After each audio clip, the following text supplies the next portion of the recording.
हर हर महादेव। श्री शिवाय नमस्तुभ्यम। शिव के चरणों में कोटि कोटि नमन व वंदन करते हुए मैं आप सभी लोगों का अपने YouTube चैनल शिव जगत नियंता में हार्दिक स्वागत करती हूँ और उम्मीद करती हूँ कि आप सब लोग आनंद में होंगे, स्वस्थ होंगे, मस्त होंगे। जैसा कि पिछले वीडियोस में हम ज्योतिर्लिंगों की श्रृंखला के बारे में बात कर रहे थे। 4 ज्योतिर्लिंग पर मैं अपने वीडियो बना चुकी हूँ और आज हम चर्चा करेंगे, बात करेंगे, जानेंगे 5वें ज्योतिर्लिंग श्री वैद्यनाथ जी के बारे में। भारतवर्ष में श्री वैद्यनाथ जी 3 जगह वैद्यनाथ जी के रूप में मिलते हैं। हिमाचल प्रदेश, दूसरा झारखंड के देवघर में स्थित वैद्यनाथ जी, और तीसरे महाराष्ट्र में बीड जिले में स्थित परली के वैद्यनाथ जी। तो आज जिनके बारे में हम चर्चा करेंगे वो है परली के वैद्यनाथ जी के बारे में। अगर हम कन्याकुमारी से लेके उज्जैन तक सीधी एक रेखा खींचे तो बिल्कुल मध्य में आपको एक छोटा सा गांव मिलेगा जो कि ब्रह्मा, वेणु और सरस्वती नदी के आसपास एक छोटा सा गांव परली मिलेगा। और इस परली के क्षेत्र में ही जो ये 5वें ज्योतिर्लिंग है, ये ज्योतिर्लिंग के हमें दर्शन मिलते हैं और उससे ज्योतिर्लिंग के स्थित होने के कारण यह गांव की महत्ता और ज्यादा बढ़ गई है। इस गांव को अनोखी काशी के बारे में भी, काशी के नाम से भी संबोधित किया जाता है। ऐसा कहा जाता है कि परली के बैजनाथ में पार्वती और शिव दोनों के ही दर्शन होते हैं, इसलिए यहाँ विशेष महत्व बढ़ जाता है। अनोखी काशी कहा जाता है इसे। ऐसा कहा जाता है कि यहाँ के लोगों को काशी के शिव के दर्शन नहीं करने पड़ते, क्योंकि इनका जो महत्व है वो काशी के शिव के समान ही है। तो आइए अब हम थोड़ी सी कुछ चीजें जानते हैं इस वैजनाथ जी के बारे में। समुद्र मंथन के वक्त ऐसा हुआ कि आपको मालूम होगा 14 रत्न निकले, उनमें से एक धन्वंतरी जी और अमृत का कुंभ लेकर के विष्णु जी दानव जब दौड़े प्राशन करने के लिए उसका, तो उसे बचाने के लिए उन्होंने शिव के लिंग मूर्ति में दोनों को छिपा दिया। तो दानव भागे, उन्हें अमृत का पान करना था इसलिए वो भाग करके गए। तो जैसे ही उन्होंने स्पर्श किया इस लिंग मूर्ति का, तो बहुत सहस्रों अग्नि धारा बरसी।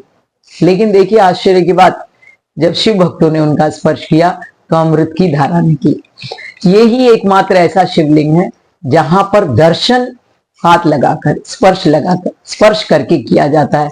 किसी भी प्रकार का भेदभाव, न जाति का न धर्म का, किसी भी प्रकार का कोई भेदभाव यहाँ देखने के लिए नहीं मिलता है। आनंद पूर्वक सब आराम से स्पर्श करके इस ज्योतिर्लिंग के दर्शन करते हैं। इसकी कुछ कथा जो है, एक कथा रावण से भी संबंधित है। रावण कट्टर शिव भक्त था। शिव की पूजा करने के लिए उसने, शिव को प्रसन्न करने के लिए उसने अपने 9 सिर काट करके अर्पित कर दिए थे। जब वो 10वां सिर अर्पित करने जा रहा था तो महादेव प्रसन्न हो गए और आए और प्रसन्न होकर के वरदान मांगने के लिए कहा। तो उसने ये वरदान मांगा कि वह इस आत्मलिंग को, शिव के आत्मलिंग को लंका में ले जाकर के स्थापित करना चाहता है। तो शिव जी ने गणेश के माध्यम से बड़ी अनोखी तरकीब निकाली और बैजू नामक ग्वाला बन करके गणेश जी वहां उपस्थित हुए। कुछ विष्णु जी की और शिव जी की उनकी कृपा हुई कि इस तरीके की तरकीब से उनसे कहा गया था कि अगर उन्होंने कहीं इसको रख दिया तो वो स्थायी रूप से उधर ही हो जाएंगे। तो गणेश जी जो बैजू ग्वाला बन करके आए थे, बैजू नाम था उनका, इसलिए एक नाम उनका बैजनाथ भी पड़ गया। तो स्थायी रूप से वो वहीं पर हो गए। उनका एक भाग गोकर्ण में, जो कर्नाटका में है, मैं गई हूं वहां पर, वहां दूसरा भाग उनको दिखाई देता है। तो शिव की भी इससे प्रचलित उससे कथा है। और दूसरा ये है कि ये जो लिंग मूर्ति बनी है वो लिंग मूर्ति शालिग्राम शिला से बनी है। शालिग्राम शिला से बनने के कारण बड़ी ही मुलायम, पवित्र और प्रसन्न दिखाई देती है। जब आप जाते हैं, दर्शन करते हैं, तो एक अलग प्रकार की ऊर्जा का अनुभव आप करते हैं। और दूसरा ये है कि यहाँ पर बहुत सारी कहानियां और भी जुड़ी हैं। आप लोगों ने जैसे यहाँ पर पार्वती का और शंकर जी दोनों के स्वरूपों के दर्शन होते हैं, इसी प्रकार से यहाँ एक और अनोखा संगम हमें देखने के लिए मिलता है, वो है हरिहर, यानी विष्णु और शिव दोनों के।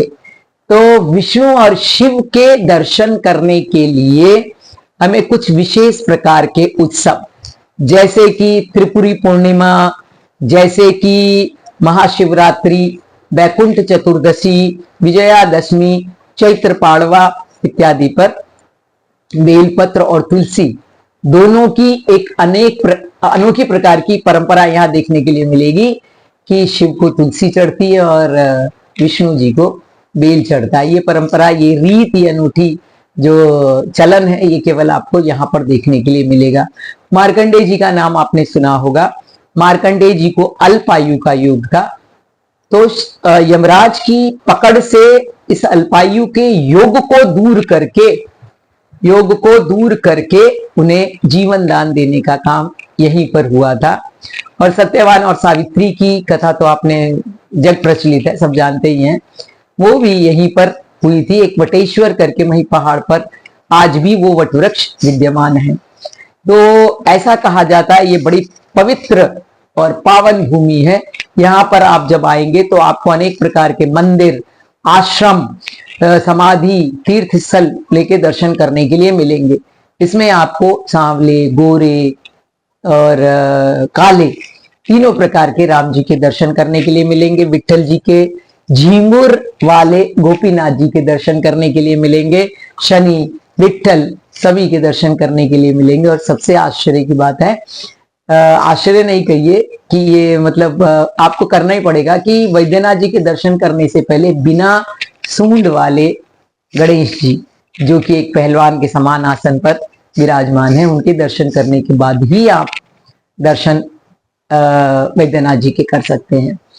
तो वैद्यनाथ का अर्थ, तो आपको वैद्य का अर्थ मालूम ही होगा, विभिन्न प्रकार की बीमारियों से दूर करके हमारे शरीर को चुस्त दुरुस्त बनाए रखने के लिए जीवन दान देने वाले ये वैद्यनाथ जी का दर्शन करना बड़ा ही पवित्र और हमारे जीवन में जो संचित पाप कर्म है, उन पाप कर्म के ढेर का विनाश करने वाला, पुण्य को उदित करने वाला है।